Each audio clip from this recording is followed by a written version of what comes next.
तहरीके इंसाफ के आगू फवाद चौधरी की गिरफ्तारी मगरों सियासी हालात का पारा मुसलसल चढ़ रहा है। तहरीके इंसाफ का आखना है कि फवाद चौधरी नूं हक ते सच बोलने की सजा दी जा रही है। फवाद चौधरी लिए जिथे एहतजाजी इकट्ठ हो रहे हैं उत्थे ही अदालतां दा बूहा भी खड़काया गया है। लाहौर हाई कोर्ट के हुक्म मुताबिक फवाद चौधरी नूं अदालत पेश करन दी थावें उन्हां नूं बड़ी चलाकी नाल इस्लामाबाद ले जाण दा मनसूबा बनाया, पर पीटीआई रहनुमा फरूख हबीब पुलिस दीआं गड्डियां दे अगे आण खलोते। पुलिस ने उन्हां नूं धक्के दे के हटा दिता।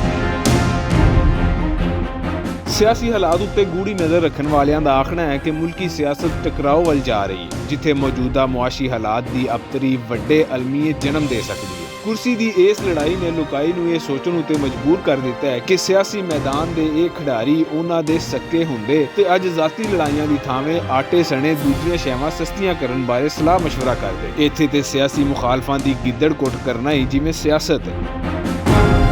हालात इहो ही रहे ते फिर वो वेला दूर नहीं जद ये सियासतदान होणगे ते लोकां दीयां जुत्तियां